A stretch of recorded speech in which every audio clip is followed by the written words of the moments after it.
그리고 요한계시록을 살피고 있는데 지난주에 1절에서 6절까지 말씀을 살폈습니다.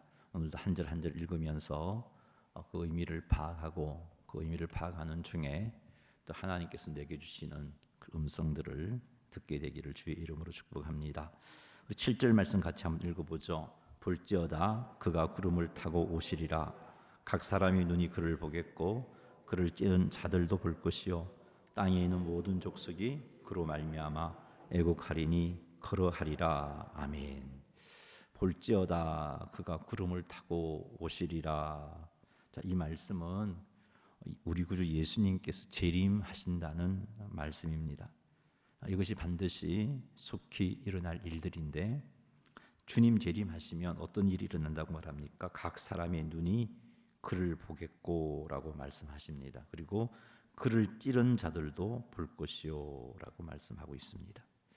예수님을 찌른 자들은 현재 요한이 이 편지를 쓸 때 그리고 지금의 시점에서 보았을 때 요한이 편지를 쓸 때는 살아 있었을 수도 있겠죠. 그러나 지금의 시점에서 본다면 예수님을 찌른 자들은 다 죽고 없습니다. 그런데 그 찌른 자들도 보게 된다는 것은 그들도 부활하여 주님을 보게 된다는 겁니다. 여기서 우리가 하나 기억해야 할 것이 있습니다. 주님 재림하시면 7절에 분명히 말씀하고 있죠. 각 사람의 눈이 그를 보겠고라고 분명히 말씀하고 있습니다. 각 사람이 보게 됩니다. 그 말은 보게 된다는 말은 안다는 말이에요. 주님 재림하시면 각 사람이 압니다. 특별한 사람이 안다는 말이 아니고 영적으로 깨어있는 사람이 안다는 게 아니고 주님 재림하시면 영적으로 깨어있는 사람이든 깨어있지 못한 사람이든 예수 믿는 사람이든 예수 믿지 못한 사람이든 다 압니다. 각 사람이 안다는 말은 그런 의미입니다. 그러므로 내가 모르는 예수님 재림 예수가 있다고 누군가가 나에게 말한다면 그건 가짜예요. 그건 성경과 맞지 않습니다. 주님 다시 오시면 각 사람이 본다 그랬어요. 각 사람이 본다는 것은 다 안다는 말이에요. 모두가 알아요. 여기 주님을 찌른 자가 예수 믿는 사람일까요? 아니잖아요. 예수님을 대적했던 자던데 그들도 본대요.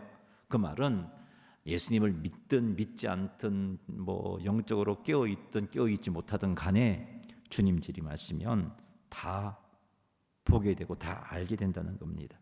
그러기에 내가 모르는 재림 예수가 있다면 내가 잘 믿어서가 아니고 내가 모르는 재림 예수가 있다면 그건 가짜입니다. 왜요? 주님 재림하시면 각 사람이 본다라고 말씀하셨기 때문에 요한계시록에 분명히 말씀하고 계시기 때문에 그렇습니다. 그러므로 내가 모르는 재림 예수가 있다면 네가 깨어있지 못해서 그래, 네가 영적으로 저 밑바닥에 있어서 그래, 다 틀린 말이에요. 깨어있든 깨어있지 못하든 간에 각 사람이 압니다. 그러니 누군가가 여러분에게 다가와서 재림 예수 만나러 가자라고 말한다면 그건 미혹하는 말이에요. 속지 마시기 바랍니다. 여러분이 모르는 재림 예수께서 오실 수가 없습니다. 주님이 그렇게 오신다고 말씀하지 않았습니다. 정말 주님 재림하시면 각 사람이 다 보게 되는 것입니다. 이게 영원한 진리인 하나님의 말씀입니다. 주님 재림하시면 죽은 자들이 다 살아납니다. 그리스도 안에서 죽은 자들을 즉 첫째 부활에 참여한 자, 지난 수요일에 말씀드렸죠. 예수님 잘 믿다가 순교한 사람, 예수님 잘 믿다가 그냥 하나님이 허락하신 수명을 다한 사람, 끝까지 믿음을 지킨 사람은 지금 첫째 부활에 참여해서 예수 그리스도와 더불어 1000년 동안 주님이 재림하실 때까지 하나님 나라에서 왕노릇하고 있습니다. 왕노릇하고 있는데 그들도 주님 재림하시면 부활에 참여하게 됩니다. 뿐만 아니라 그리스도 안에서 죽지 못한 자, 다시 말해서 신앙 예수 그리스도를 믿는 믿음을 가지지 못한 자들도 부활을 합니다. 그리스도 안에 죽은 자들은 첫째 부활에 참여하여 현재 그리스도와 더불어 왕노릇하고 있고 다시 살아납니다. 이들에게는 생명의 부활, 영광의 부활을 하게 됩니다. 주님 재림하실 때까지 믿음 잘 지키고 살아있는 사람은 주님의 부활하신 그 영광의 몸으로 바뀌어집니다. 죽음을 맛보지 않고. 그러나 그리스도 안에 죽은 사람은 모두가 예배됨 없이 생명의 부활을, 영광의 부활을 하게 됩니다. 그러나 예수님을 믿지 않고 죽은 자들은 7절에 그를 찌른 자들도 보게 된다는 말에서 알 수 있듯이 예수님을 믿지 않고 죽은 자들도 부활하게 됩니다. 부활합니다. 근데 이들의 부활은 생명의 부활이 아닙니다. 이들의 부활은 사망의 부활이요, 이들의 부활은 영광의 부활이 아닙니다. 이들의 부활은 심판의 부활입니다. 그들은 주님 앞에 부활해서 심판받아 영벌을 받긴, 영원히 꺼지지 않는 그 불못에서 영원토록 죽을 수가 없는 그곳에서 영벌을 받게 되는 것이죠. 우리 모두는 생명의 부활, 영광의 부활에 참여하게 되기를 주님의 이름으로 축원합니다. 주님 재림하시면 준비된 자들은 아멘, 주 예수여 어서 오시옵소서라고 환영하며 기쁨으로 주를 맞이할 겁니다. 그러나 준비되지 못한 자들은 주님 재림하시면 재림하신 예수님으로 말미암아 애곡하게 된다라고 요한계시록 1장 7절을 말씀하고 있어요. 7절 말씀 다시 한번 비추어 주시죠. 볼지어다 그가 구름을 타고 오시리라.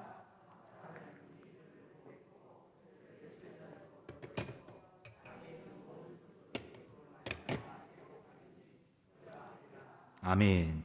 여기 땅에 있는 모든 족속, 자 요한계시록에서요, 땅에 속했다, 땅에 있다 이런 표현이 나오면 불신자들을 가르치는 의미입니다. 여러분 요한계시록 읽을 때 땅에 있는 사람, 땅에 속한 사람 이런 표현이 나오면 예수님을 믿지 않는 무리들, 예수님을 대적하는 무리들, 세상 나라들 뭐 그런 의미로 이해를 하시면 됩니다. 여기 땅에 있는 모든 족속이라고 말하고 있는데 예수님을 거부한 죄인들을 이야기합니다. 그들은 어떻게 된다고요? 주님 재림하심으로 말미암아 애곡하게 된다는 거죠. 왜 그럴까요? 예수님 재림하시면 심판받아 지옥불에 던져질 것이기 때문에, 심판주로 재림하시는 주님의 모습이 너무나 두려운 거죠. 무서운 겁니다. 본능적으로 무서워합니다. 그리고 심판받아 지옥불에 떨어질 것이기 때문에 그들은 주님 재림하실 때 숨습니다. 두려워 숨습니다. 그러나 숨을 수가 없어요.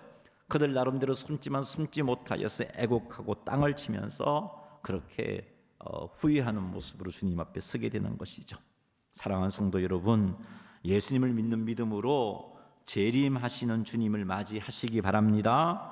그리고 예수님을 모르는 주변 사람들에게 복음을 전함으로 그들도 준비된 자들이 되어서 기쁨으로 주님을 맞이할 수 있도록 도우시기 바랍니다. 우리 주님은 우리들이 이렇게 살기를 원하십니다. 우리들이 복음을 들고 주변에 있는 사람들을 살리는 삶을 살기를 원하십니다. 이렇게 사는 것이 바로 주님의 재림을 준비하는 삶입니다. 사랑하는 성도 여러분, 주님의 재림을 준비하십시다. 철저히 주님의 재림을 준비하셔서 우리와 우리를 아는 모든 자들이 모두가 기쁨으로 주님의 재림을 맞이하게 되기를 주님의 이름으로 축원합니다. 8절 말씀 읽어보겠습니다. 주 하나님이 이르시되 나는 알파와 오메가라. 이제도 있고 전에도 있었고 장차 올 자요 전능한 자라 하시더라. 주 하나님이 이르시되, 주 하나님, 여기서는 성부 하나님을 의미합니다.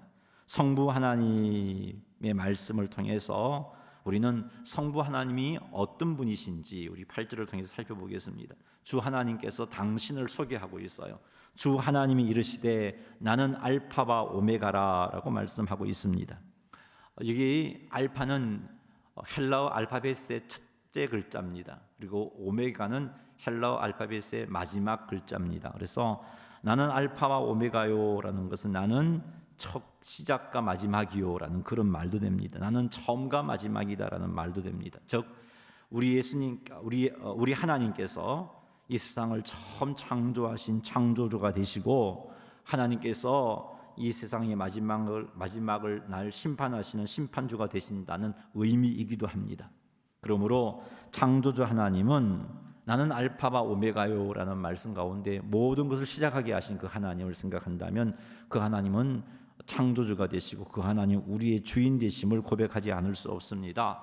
그러므로 우리는 주인 되신 하나님의 뜻에 순종하는 삶을 살아야 돼요. 알파와 오메가 되신 하나님을 생각한다면 나의 주인, 그리고 또 하나는 마지막 날 심판하시는 주님 심판하실 때 그 심판주 되시는 하나님을 생각하면서 제대로 준비된 삶을 살아야 되겠죠. 이 마지막 날 심판은 지난 주일날 말씀드렸지만 공의로운, 하나님의 공의로운 심판이에요.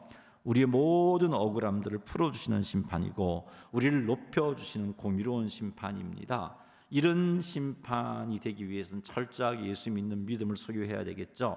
심판주가 되신 하나님을 생각하면서 소망 가운데 마지막 날을 준비하시기 바랍니다.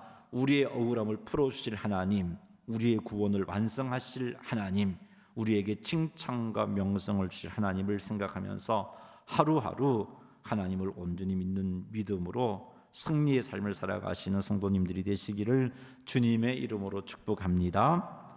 이제도 있고 전에도 있고 장차 올 자, 성부 하나님에 대해서 이런 표현을 하면은 이게 어떤 의미냐면 나는 스스로 있는 자다라는 말이에요.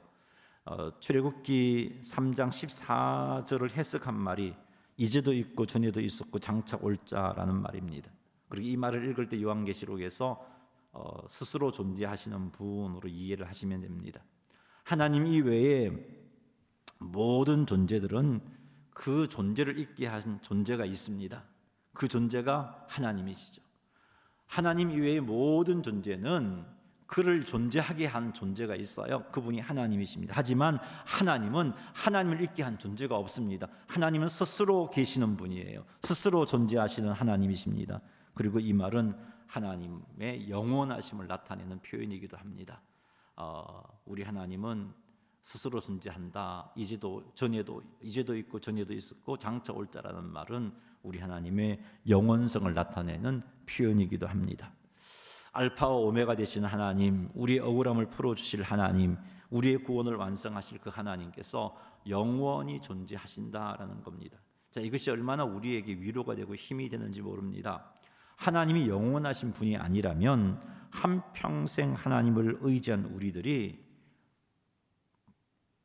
결정적인 문제가 일어났을 때 하나님이 사라져 버린다면 얼마나 당황스럽겠습니까? 약속의 말씀을 붙잡고 그 말씀을 열심히 달려왔는데 하나님이 존재하지 않게 된다면 얼마나 불안하겠어요.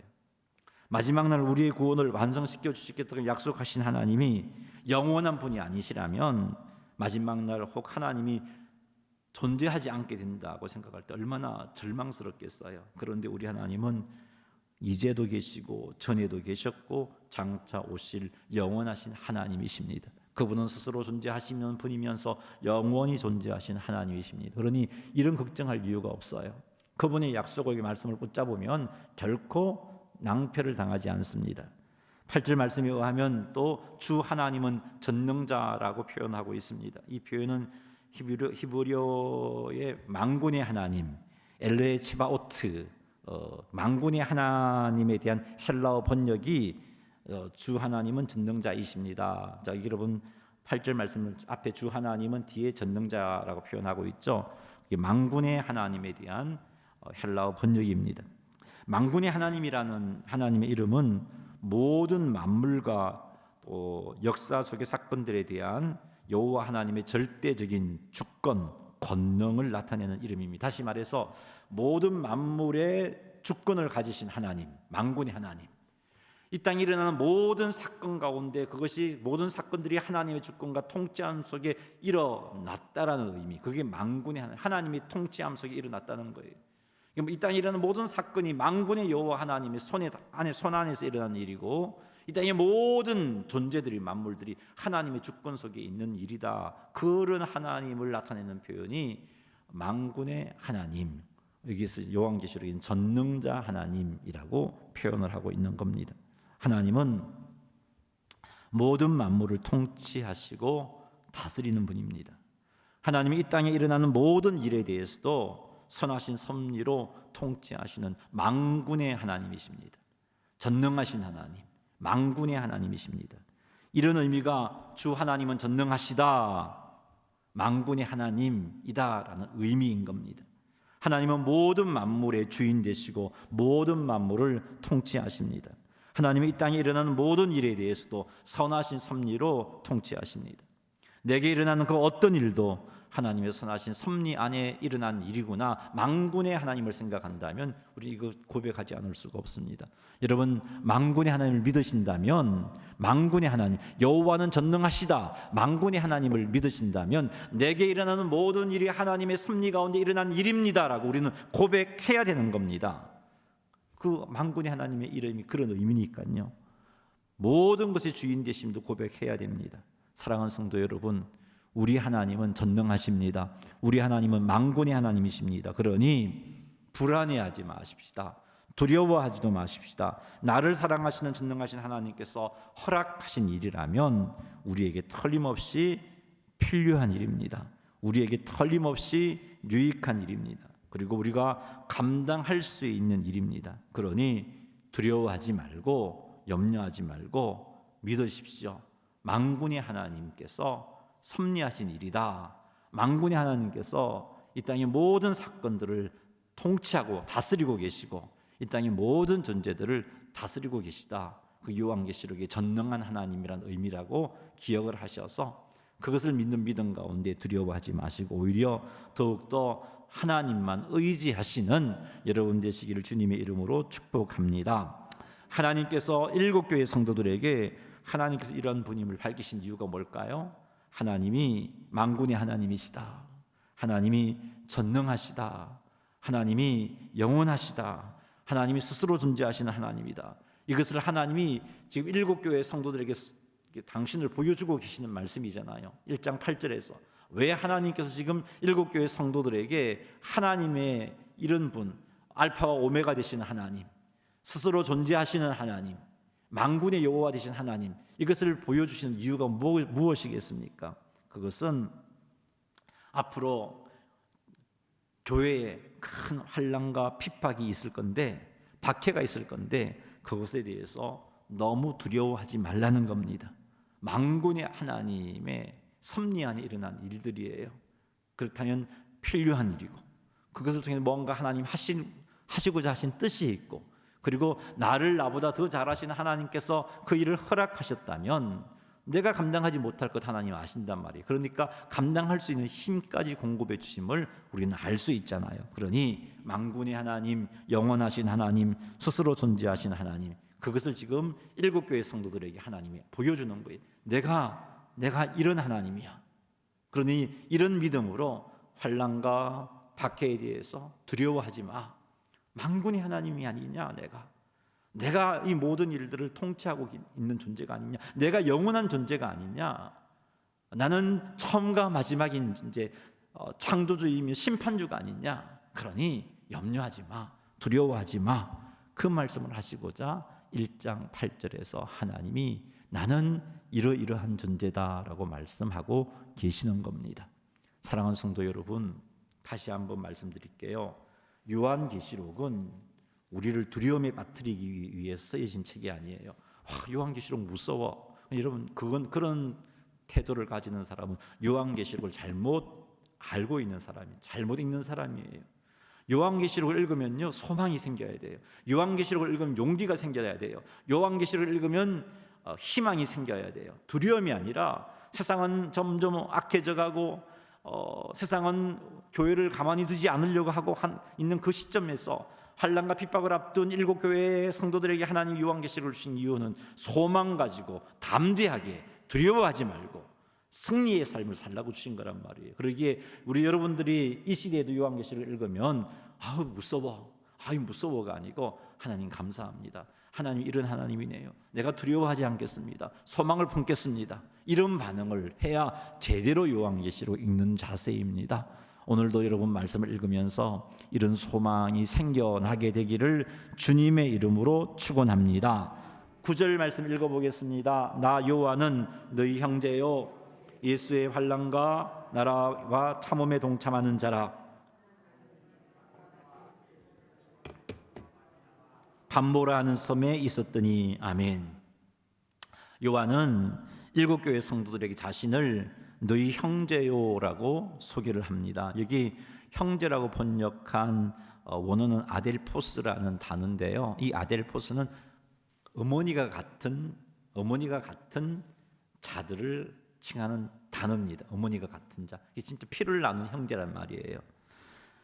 그런데 초대교회에서는 이 단어를 가지고 교회 공동체에 속한 사람을 불러서 아델포스라고, 형제라고. 요한도 지금 사도 요한도 7교회 성도들에게 형제여, 나의 형제여라고 부르고 있습니다. 이것은 우리는 예수 그리스도의 피로 말미암아 새롭게 구성된 하나님 나라의 가족이 되었다라는 의미입니다. 예수 그리스도로 말미암아 우리는 하나님 나라의 한 가족이 되었다. 권속이라는 말 아시죠? 권속. 주의 권속, 한 가족이 된 자들하는 거죠. 요한은 이것을 의식하고 있었습니다. 그래서 이 요한계시록을 쓰면서 우리는 한 가족 아니냐? 한 가족, 하나님을 아버지라고 부르는 한 가족, 그런 의미로 요한은 형제라고 부르고 있습니다. 사랑하는 성도 여러분, 우리는 예수 그리스도의 보혈로 말미암아 하나님을 아버지라고 부르는 한 가족 공동체입니다. 이 사실을 명심해서 지체들을 더욱 사랑하시기 바랍니다. 지체들에게 더욱 관심을 가지시기 바랍니다. 나와 다른 생각을 할 수도 있고요, 나와 다르게 일을 풀어갈 수도 있어요. 생각하는 것이 나와 너무 다를 수도 있고 행동하는 것이 나와 너무 다를 수도 있어요. 그럼에도 불구하고 우리는 하나님을 아버지라고 부르는 한 형제입니다. 그래서 형제들을 사랑해야 되죠. 세 계명을 너희에게 주노니 서로 사랑하라. 내가 너희를 사랑한 것 같이 너희도 서로 사랑하라. 이게 주님께서 우리에게 요구하시는 겁니다. 왜요? 형제이기 때문에 그렇습니다. 그러니 사랑하는 성도 여러분, 나랑 맞지 않는 사람이라고 그냥 왕따 시키지 마세요. 관심도 주지 않는 그런 행동 해서 안 돼요. 관심 가져야 되고, 사랑해야 되고, 섬겨야 되고, 이해해야 되고, 도와주어야 되고, 그렇게 해야 되는 거예요. 우리는 형제이기 때문에 이런 형제라는 사실을 꼭 명심하셔서 더 많은 관심을 가지시고, 나랑 너랑 처음 보는 사람이 그런 생각하지 마시고, 우리가 한 교회로 부름을 받았잖아요. 오천 제일교회 공동체로 우리 모두가 부름을 받았잖아요. 그러면 그 하나님, 우리 하나님은, 오천 제일교회 불러주신 우리 하나님은 우리들이 서로 어떻게 살기를 원하실까요? 사랑하고 관심 가지고 이해해주고 품어주고 용납해주고 그러기를 원하신단 말이에요. 그런 하나님의 마음을 헤아리셔서 형제라는 사실을 꼭 명심하시고 서로 이해하고 품어주고 세워가시는 성도님들이 다 되시기를 주님의 이름으로 축원합니다. 요한은 밤모섬의 유배를 당했습니다. 왜 밤모섬의 유배를 당했느냐? 하나님 말씀을 증거하다가 또 예수 그리스도를 증거하다가 밤모섬의 유배를 당했습니다. 요한은 하나님의 말씀과 예수를 증언하다가 유배를 당한 일에 대해서 어떻게 평가하고 있냐면은 예수님의 환난에 동참한 일로 평가를 하고 있습니다. 예수님의 나라에 동참한 것으로 평가하고 있습니다. 예수님의 참음에 동참한 것으로 평가하고 있습니다. 그래요, 여러분. 우리가 복음을 전하다가 어려움을 당하고 성도답게 살다가 박해를 당하고 또 하나님 뜻 안에서 바르게 살려고 하다가 환난을 당하는 그것이 무엇이냐? 예수님의 환난에 동참하는 거예요. 그것이 예수님의 나라에 동참하는 일이에요. 그것이 예수님의 참음에 동참하는 일이에요. 이 사실을 명심하십시오. 지금 요한계시록에서 이 말씀을 요한이 이렇게 표현하는 것도 7교회 성도들에게, 너네들에게 앞으로 박해가 있을 건데 무섭지 두려워 떨어라는 말이 아니고, 이게 어떤 의미냐 하면은 이게 너희들에게 오는 박해가 예수님의 환난에 동참하는 일이야. 너희들이 당하는 박해가 예수님의 나라에 동참하는 일이야. 너희들이 당하는 환난이 예수 그리스도의 참음에 동참하는 일이야. 영광스러운 일이야. 영광스러운 일이야. 그리고 우리 하나님은 시작과 끝이 되시는 하나님이잖아. 우리 하나님 만군의 여호와잖아. 우리 하나님 영원하신 하나님이잖아. 두려워하지 마. 두려워하지 마. 지금 그런 의도로 요한계시록이 쓰여진 겁니다. 사랑하는 성도 여러분, 우리 모두 이런 오늘 요한계시록을 통해서 주님 주신 위로의 말씀을 가슴에 새기고 모두가 예수님의 환난과 예수님의 나라와 예수님의 참음에 동참하시는 성도님 되시기를 주님의 이름으로 축원합니다. 복음을 전하는 것이 우리의 사명입니다. 복음을 전하다가 불이익을 당하는 것이 이렇게 위대한 일이라는 사실을 명심하십시오. 그리하여 우리 모두 복음을 전함으로 예수님의 환난과 예수님의 나라와 예수님의 참음에 동참하는 그런 정말 하나님 앞에 영광스러운 모습으로 서게 되는 성도님들이 다 되시기를 주님의 이름으로 축복합니다. 10절 말씀 읽어보겠습니다. 주의 날에 내가 성령에 감동되어 내 뒤에서 나는 나팔 소리 같은 큰 음성을 들으니. 아멘. 요한이 주의 날에 성령의 감동이 되었어요. 그래서 요한 뒤에서 나는 나팔 소리 같은 큰 음성을 들었습니다. 자, 그런데 주의 날이 어떤 날이죠? 주의 날은 안식 후 첫날입니다. 주의 날은 우리 주님이 부활하신 날이에요. 초대교회 때부터 이 주일, 우리는 주일이라고 부르죠. 요한계시록은 주의 날로 표현하고 있는데 이 주일에 점점 의미를 부여했습니다. 왜요? 그날이 우리 주님이 부활하신 날이기 때문에, 그날이 우리의 모든 죄 문제가 해결되어진 날이기 때문에, 우리 주님이 부활하심으로 우리가 의롭게 되었잖아요. 그렇게 구원이 완성된 날이기 때문에 주의 날을 더 가치 있는 날로 섬기게 되었죠. 초창기에는 안식일도 모였다가 주일 예배도 드리다가 점점 안식일 예배가 주일 예배로 바뀌어졌어요. 이런 의미에서 주의 날이에요. 요한 사도도 주의 날로 표현하고 있어요. 여러분, 인터넷상에 그런 이야기가 돌고 있습니다. 기독교가 태양 숭배하는 날과 혼합이 되어서 안식일 예배 대신에 일요일 예배로 바뀌어졌다고 그렇게 말하고 있는데, 여러분, 초대교회 우리 요한 사도도 주의 날에 의미를 부여하고 있어요. 그리고 사도행전을 읽어보면은 안식 후 첫날 모여서 예배 드릴 때 헌금을 하라는 그런 말씀도 있죠. 주의 날 예배 드리고 헌금하라고 말씀을 하고 있어요. 점점 주일 예배가 정착되고 있는 거예요. 초대교회 때부터 그랬지, 그 주일에 대한 개념은 사도시대 사도들이 살아있을 때부터 개념들이 정립되기 시작했어요. 로마가 통치하는 그때 기독교가 타락해서 그렇게 주의 날로 바뀌어진 게 아니고, 주의 날이라는 개념은 벌써부터 이렇게 정립되기 시작했다는 사실을 알 수 있습니다. 요한이 주의 날에 성령의 감동이 되어서 요한의 뒤에서 나는 나팔 소리 같은 큰 음성을 들었습니다.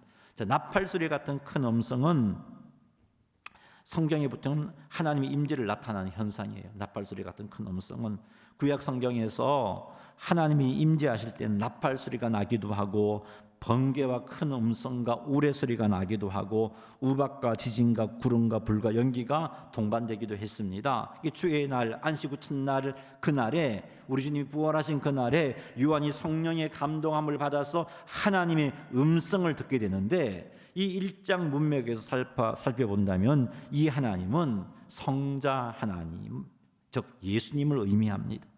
요한은 지금 예수님의 음성을 듣게 되었어요. 주의 날 요한은 예수님의 음성을 듣게 되었습니다. 사랑하는 성도 여러분, 우리도 성령의 감동이 되어서 예수님의 음성을 듣게 되기를 주의 이름으로 축복합니다. 말씀을 들을 때 예수님의 음성이 들려지고, 여러분들이 성경을 읽을 때 예수님의 음성이 들려지고, 여러분들이 읽은 말씀을 묵상할 때 예수님의 음성이 들려지는 놀라운 역사가 우리 가운데 충만하게 되기를 주님의 이름으로 축복합니다. 자, 요한은 지금 예수님의 음성을 들었어요. 11절 읽어보겠습니다. 이르되 내가 보는 것을 두루마리에 써서 에베소, 스모나, 부가모, 두아디라, 사데, 빌라델비아, 라오디게아 등 7 교회에 보내라 하시기로. 아멘. 예수님께서 요한에게 말씀하시는 거예요. 요한아, 네가 보는 것을 두루마리에 써서 7 교회에 보내라.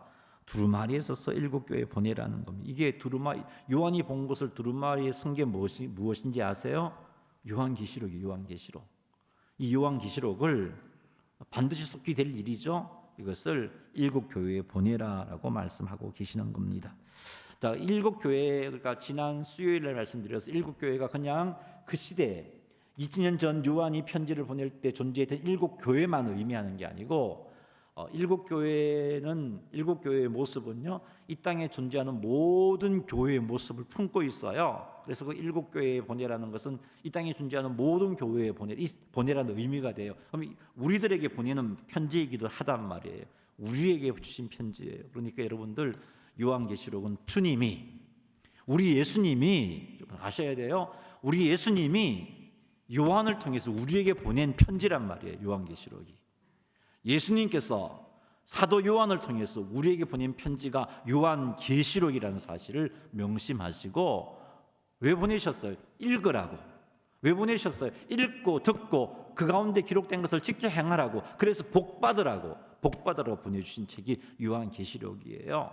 어렵고 너무 비밀이 꼭꼭 감싸져 있는 그런 책이 아니고, 누구나 읽으면 위로받을 수 있고, 누구나 읽으면 마지막 시대 때 소망을 품을 수 있게끔 하기 위해서, 누구나 읽으면 환난과 핍박 가운데 소망을 갖도록 하기 위해서 예수님께서 우리들에게 보낸 편지가 요한계시록이다. 요한을 통해서 우리들에게 보낸 편지가 요한계시록이다라는 겁니다. 그러니 여러분, 요한계시록을 너무 어려운 책으로 마음부터, 여러분 책을 대할 때 이건 어려운 책이야 생각하면 그 생각으로 인해서 요한계시록 읽기가 너무 힘들어져요. 그러지 않고 이건 쉬운 책이에요. 하나님이 열어놓은 책이에요. 어려운 게 아니고 읽어보면 그 의미가 성경책 안에 다 들어있어요. 다 들어있어요. 이렇게 열린 마음을 가지고 계시록을 읽으시기 바랍니다. 마지막 시대를 사는 성도들이 세상에 미혹당하지 않고 철저히 하나님을 의지함으로 복받으라고 성자 하나님께서 일곱 교회, 즉 이 땅에 존재하는 모든 교회 성도들에게 이 말씀을 주신 거예요. 그러니 여러분, 요한계시록을 가까이 하시고 읽고 듣고 그 가운데 기록된 것을 지키시는 여러분 되시기를 주의 이름으로 축복합니다. 사랑하는 성도 여러분, 요한계시록은 이렇게 대할 때 분명히 우리의 마음속에 소망이 생깁니다. 용기가 생기고요, 위로가 생기는 거예요. 두려움이 사라지게 되어 있어요. 두려움이 떠나가게 되어 있어요. 그러니 요한계시록에 나타난 하나님을 깊이 있게 묵상하시고, 요한계시록의 약속들을 깊이 있게 가슴에 새기고 그 가운데 기록된 것을 지킴으로 하나님 앞에 온전히 영광과 찬송과 존귀를 올려드리고 주님 주시는 은혜 가운데 승리의 삶을 살아가시기를 주님의 이름으로 축복합니다. 오늘 시간이 벌써 8시 16분, 여기까지 할게요. 다음 주일날 나머지 1장 살피도록 하겠습니다. 교회 소식 지나겠습니다.